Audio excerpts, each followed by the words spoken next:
औज़ुबिल्लाहिमिनश्शैतानिर्रजीम बिस्मिल्लाहिर्रहमानिर्रहीम। तमाम देखने और सुनने वालों को ज़ीशान अज़हर की जानिब से प्यार भरा सलाम। आज 12 रमज़ान मुबारक है, अशरा मग़फ़िरत का दूसरा रोज़ा, और जिस तरीके से रमज़ान करीम का पहला अशरा गुज़रा पता ही नहीं चला कि जब पहले रमज़ान आता था तो हर तरफ धूम मच जाती थी, हर तरफ एक सामान होता था कि रमज़ान आ गया है। लेकिन आज की ज़िंदगी में हम ज़िंदगी के अमूलों पर इतना मसरूफ़ हो गए हैं कि ना इबादत वैसी हैं, ना वैसे इखलाक हैं, और ना ही वैसे हम ज़िंदगी में तर्ज पे आगे बढ़ते हैं। ज़िंदगी में वही नफ्सा नफ्सी का आलम है और वही ज़िंदगी की चीज़ों को हम देखते सुनते और पढ़ते हुए आगे गुजरते हैं कि ज़िंदगी में क्या हुआ। बातें हम बहुत बड़ी करते हैं, दिल आज़ारी करने में हम सर फहरिस्त हैं, और अगर कहीं मफाद की बात आ जाए तो दूसरे को पीछा या नीचे दिखाना ये हमारी अव्वलीन तरजीह में से होता है। और फिर कहते हैं कि कहीं रोज़ा मकरू ना हो जाए। तो ज़िंदगी में ये सोचें कि रोज़ा मकरू है या नहीं, इसका तयन तो अल्लाह तबारक व तआला करेंगे। लेकिन जब आप ज़िंदगी में किसी का दिल दुखाते हैं, चीज़ होते हुए चीज़ों को मना करते हैं, या मयस्सर हुई हुई चीज़ों में से किसी को नहीं देते हैं, तो आप यकीन करें कि अल्लाह तबारक व तआला फिर इम्तिहान शुरू करता है। समटाइम इम्तिहान देकर लेता है, और समटाइम लेकर इम्तिहान फिर लेता है कि मेरा बंदा किस सिमत में जा रहा है। और यहीं पर असल इम्तिहान और कड़ा इम्तिहान है।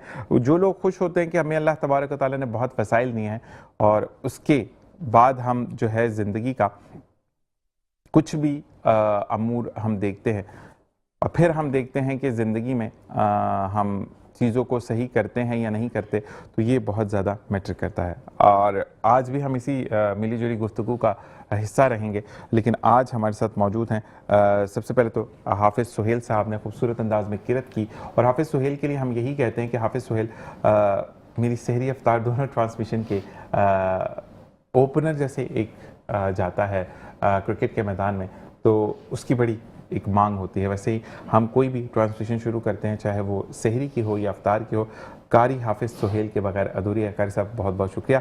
आपके साथ तशरीफ़ ख़्वाह हसन रज़ा कादरी, जो कि मशहूर व मारूफ नात ख़्वाह हैं और आजकल मशहूर होने अपनी अज़ान से माशाअल्लाह। इसी के साथ साथ मेरे सीधे उल्टे हाथ की जानिब जो मेरे दोस्त मौजूद हैं, Saad Masood, head of medical services at Karwan Hayat, आपको खुशामदीद कहते हैं। अस्सलाम वालेकुम। और आपके साथ मौजूद है हाफिज़ दानिश खान, जो कि एडमिनिस्ट्रेटर हैं इकरा आर्ट एकेडमी में और पेश इमाम है PIA कार्गो इंटरनेशनल में। अस्सलाम वालेकुम रहमतुल्लाह। तो PIA से मेरा भी वाबस्तगी रही 3 साल एज ए कैबिन क्रू, और बड़ी एक चीज़ मैं ये ज़रूर कहूँगा कि हम चीज़ों को डिफरेंट अंदाज में देखते हैं, लेकिन जो गवर्नमेंट सेक्टर की होती है उनके अंदाज थोड़े डिफरेंट होते हैं, और इस हवाले से हम बात करेंगे। आप माशाल्लाह कारवान हयात से जुड़े हैं और आप लोगों की मेंटल और रिहैब सेक्शन को देखते हैं। अच्छा, एक चीज़ हम आपसे सवाल मैं ये करूँगा, क्योंकि कारवान हयात ऑर्गेनाइजेशन नॉन प्रॉफिट ऑर्गेनाइजेशन जो कि 1983 में इस्टेब्लिश्ड हुई, और अफोर्डेबल फ्री या अफोर्डेबल रेट्स की अगर हम बात करें तो फ्री ऑफ कॉस्ट यहाँ पर जो है वो मेडिकल सर्विसेज प्रोवाइड की जाती हैं। तो मुझे ये बताइएगा कि आजकल के दौर में जिसमें सबसे बड़ा ट्रोमा अगर हम बोलें तो कि इलेक्ट्रिक, गैस और पानी, और फिर चौथा रोड भी आ ही जाता है, ठीक है। जहनी जो तनाव है, दबाव है, खिंचाव है, उसकी वजह से भी मेंटल हेल्थ बड़ी ख़राब रहती है, दिमागी तवाज़ुन दुरुस्त नहीं रहता। तो उस हवाले से आप क्या कहेंगे? अस्सलाम वालेकुम, thank you so much Zeeshan साहब हमें इनवाइट करने का।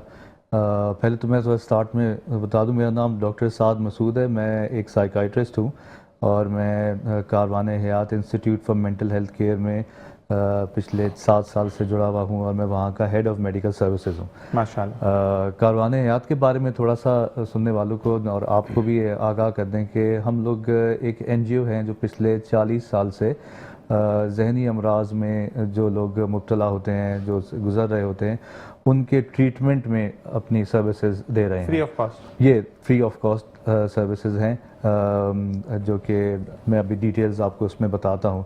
सो तकरीबन लगभग पिछले शुरू के 20 साल तक ये एक OPD की तरह हम रन करते रहे, अराउंड ख़याबान जामी पंजाब कॉलोनी में एक ओपीडी की एक उसमें रही। और ये स्टार्ट किया था डॉक्टर ज़फ़र कुरैशी, जो कि एक मशहूर साइकाइट्रिस्ट थे पाकिस्तान के, लियाकत जनरल हॉस्पिटल से उनका ताल्लुक़ था। Begum Rana Liaquat Ali Khan, cardinal archbishop जो थे में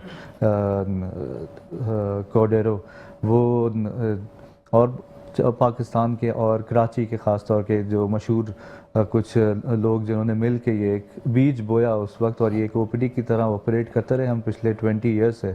और फिर पिछले 20 साल पहले अराउंड 2004 में केपीटी के साथ एक लेज़ॉन हुआ, और केपीटी ने एक ज़मीन दी कारवान हयात को, जहाँ पे हमने ज़ियाउद्दीन किमाड़ी केपीटी हस्पताल, वहाँ पे एक अपना एक इन पेशेंट सेटअप स्टार्ट किया, जिसको अब लगभग 2 दिहाई हो चुकी है, और वहाँ पे हमारा 115 बेडेड फैसिलिटी मौजूद है। तो जो सर्विसेज हम दे रहे होते हैं उसमें ओपीडी की सर्विसेज जो कि मुफ्त होती हैं मरीज़ों के लिए, मतलब आप ओपीडी में विज़िट करें और कोई भी सवाल नहीं पूछते। अगर आप समझते हैं कि आप हकदार हैं तो एक सिंपल से फॉर्म पे साइन करके आप आगे अपनी सर्विसेज ले सकते हैं। इसके साथ हमारी जो साइकोलॉजिकल सर्विसेज हैं, रिहैबिलिटेशन सर्विसेज हैं, और यहाँ तक के अद्वियात जो हैं हमारी, वो भी 50% कीमत में हम लोग दे रहे हैं। एक चीज़ मैं और कारवान हयात के लिए ऐड ऑन करता चलूँ कि देखने और सुनने वालों के लिए कि वहाँ पर जो आप फॉर्म फिल करते हैं उसके बाद आपको पब्लिश नहीं किया जाता, उसके बाद आपसे बदकलामी नहीं की जाती। आपने फॉर्म पब्लिश किया और उसके बाद कारवान हयात ये समझता है कि अब हमारी जिम्मेदारी है इनको सर्विसेज देना। If I am not wrong. बिल्कुल बिल्कुल ऐसा ही है। और हम एक शरिया कंप्लाइंट बॉडी हैं, जिसमें जैसे पाकिस्तान की जो शरिया कंप्लाइंस होती है उसको हम पूरा फॉलो करते हैं। तो इसके साथ साथ मैं आपको बता रहा था कि हमारी जो अद्वियात हैं वो भी 50% हम रेट्स पे दे रहे होते हैं। और हमारा एक रिहैबिलिटेशन प्रोग्राम है, मतलब जहनी बहाली का प्रोग्राम, जिसमें मरीज़ जिनको दाखिले की जो सिवियर केसेस होते हैं, उनको दाखिले की ज़रूरत होती है, जो लोग जहनी अमराज में मुब्तला होते हैं, उनका ठीक होना, ट्रीटमेंट होने के बाद, ट्रीटमेंट रिस्पॉन्स आने के बाद उनको वापस हकीकी ज़िंदगी में एडजस्ट करना, क्योंकि उनकी काम करने की सलाहियत कम हो जाती है, उसमें हमारा मेन एक रोल है, जो हमारी एक स्पेशलिटी है, जो कि सिंध या कराची के चंद ही अस्पताल हैं जो एक होलिस्टिक अप्रोच, मतलब सिर्फ दवाइयों से नहीं लेकिन बातचीत और आपकी साइको सोशल एस्पेक्ट जो होती है ज़िंदगी की, उसमें पूरा एक अप्रोच लेके इंसान को बेहतरी की तरफ लेके जाते हैं। इसके साथ साथ कारवान हयात की हमारी जो ये ओपीडी है, हम इसके साथ साथ कोरंगी के अंदर भी हमारी प्रेजेंस है, और वहाँ पर भी हम एक ओपीडी रन करते हैं, जो कि यूनाइटेड मेडिकल डेंटल कॉलेज के साथ जो एफिलिएटेड क्रीक जनरल हॉस्पिटल है उसके अंदर एक ओपीडी है। तो लगभग हमारे इन ओपीडीज़ के साथ हमारा एक कम्युनिटी आउटरीच प्रोग्राम भी है। इसका मतलब ये होता है कि जो लोग हम तक पहुंच नहीं सकते उन तक खुद पहुंचा जाए। हमारी टीम्स हैं जो कि कराची के 23 मुकामात पर मुख्तलिफ, जो कि आउटस्कर्ट्स में और सेंटर ऑफ द सिटी में भी। ऑन व्हील्स है ये? नहीं, हमारे फील्ड कैंप्स होते हैं। फील्ड कैंप्स होते हैं जहाँ पे हम तकरीबन महीने के 55 कैंप्स कंडक्ट कर रहे हैं पिछले तकरीबन 8-10 साल से। और हमारा मेजर फ्लो जो आता है इन पेशेंट्स का, रेफरल्स का, ओपीडी का, वो इन ही फील्ड कैंप से हमारा आ रहा होता है। तो इसमें हमारी पूरी एक टीम होती है जो कि मुश्तमिल होती है, डॉक्टर्स होते हैं उसके अंदर, साइकोलॉजिस्ट होते हैं उसके अंदर, सोशल वर्कर्स होते हैं उसके अंदर, प्लस उसमें डिस्पेंसर्स होते हैं, अद्वियात जो होती हैं, और साथ में हमारे जो ड्राइवर्स होते हैं जो कि लेके जा रहे होते हैं डिफरेंट जगह पे। एक और चीज़ बताता चलूँ कि हमारे कारवान हयात के अंदर जो कम्युनिटी आउटरीच प्रोग्राम, जिसमें हम फील्ड विजिट्स बोलते हैं, वहाँ पे अद्वियात हम 100% मुफ्त देते हैं। ये फ्री ऑफ कॉस्ट है, 100% ऑन हमारे फील्ड विजिट्स में, मतलब कैंप जहाँ पे लगता है, जहाँ कैंप्स लगते हैं हमारे, वहाँ पर फील्ड विजिट्स हमारे वो देते हैं। मुझे ये बताइएगा कि जब मेंटल हेल्थ इंसान की खराब होती है तो बेसिक क्या सिम्टम्स होते हैं जिसके थ्रू आप पहचान जाते हैं कि ये बंदे का तो काम हो गया है? सबसे पहले जो चीज़ देखने की होती है वो इंसान के रवैये, मतलब बिहेवियर्स का होता है। पहले अगर इंसान ये नोट कर रहा है कि उसमें चिड़चिड़ापन या गुस्सा, ये चीज़ अब ज़्यादा आ रही है। इसके साथ साथ और चीज़ जो देखने की होती है वो इंसान की फंक्शनैलिटी की होती है, मतलब काम करने की सलाहियत। अगर इंसान जो है वो अपने घर पे, अपने ऑफिस में या फिर सोशल लाइफ में, इन तीनों पहलुओं में कहीं पे भी अगर वो सस्टेन्ड महसूस कर रहा है कि उसको मुसलसल जो है वो डिफ़िकल्टी हो रही है, मज़ा नहीं आ रहा है या चिड़चिड़ापन हो रहा है, तो ऐसी चीज़ें ये अलामतें होती हैं। इसके साथ साथ बहुत कुछ बायोलॉजिकल सिम्टम्स होते हैं जिसमें नींद की ख़राबी हो गई, भूख डिस्टर्ब हो गई।